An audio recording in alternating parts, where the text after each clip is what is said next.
in Vicksburg, Mississippi. His horse, spooked by a train whistle after a troop review near New Orleans, had reared and fallen on him. He was almost certainly drunk. The accident knocked him unconscious, badly wrenched his right leg, and injured that whole side of his body. The leg was swollen from the knee to the thigh, he later wrote, adding that swelling, almost to the point of bursting, ballooned his torso to his armpit. The pain was agonizing. I lay in the hotel something over a week without being able to turn myself in bed. It was bad timing. In July, in one of military history's hardest-won campaigns, Grant had taken Vicksburg and split the Confederacy in two. But that was July. Union Major General William Stark Rosecrans's September defeat at Chickamauga, which threatened the entire Federal Army of the Cumberland with capture or annihilation, appeared to revive the South's foundering fortunes. Outnumbered Federals at Chattanooga were besieged, starving, and about to abandon their recent conquest of East Tennessee and their invaluable capture of the Confederacy's Virginia to Georgia Railroad. Grant's Washington superiors ordered him to rush 20,000 more men to Chattanooga to forestall calamity. He did so, and more. Putting the 20,000 on the march from Memphis, he wired the Chattanooga commander, Major General George H. Thomas, to hold on, no matter what.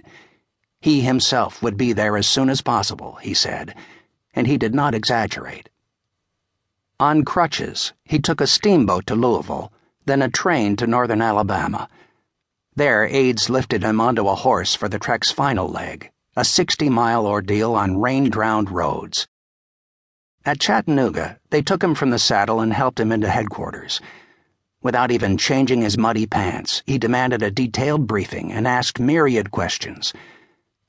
That the army was outnumbered and ringed by foes on higher ground did not faze him.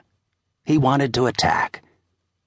For 2 days, he plotted nonstop, then okayed an already planned night strike. The plan sent men and pontoons floating down the Tennessee River to surprise Confederate guards.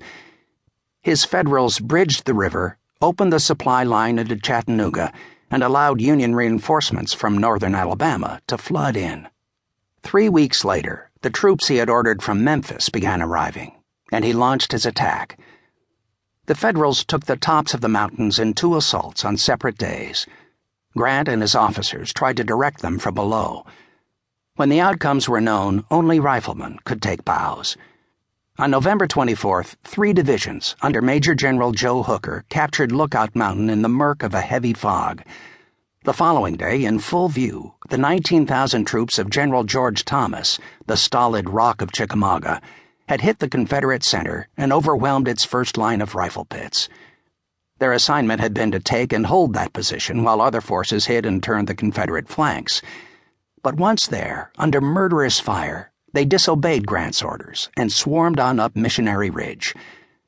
The mass insubordination could have been fatal.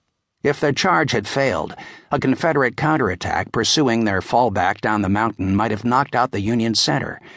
It could have crushed the whole Federal Army. But Thomas's men made sure that could not happen.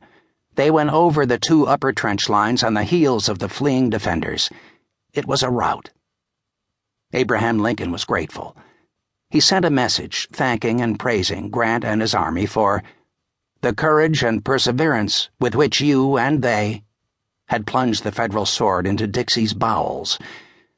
Soon afterward, Lincoln would promote Grant to lieutenant general, the nation's first permanent holder of that rank since George Washington, and he would order him east to face Robert E. Lee.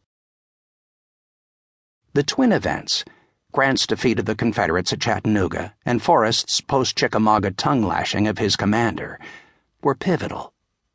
Grant's triumph, following his isolation of Trans-Mississippi Dixie with a victory at Vicksburg, set the stage for General William T. Sherman's fiery slicing of the eastern South into 2 more halves. And Forrest's berating of Bragg marked the final alienation of the South's most feared Western warrior from its aristocratic councils, and any chance of Forrest's contributing his mental powers to its strategic plans. Such a chance, in truth, had never existed. Contrasting Grant and Forrest, 2 opposing giants of the Western theater,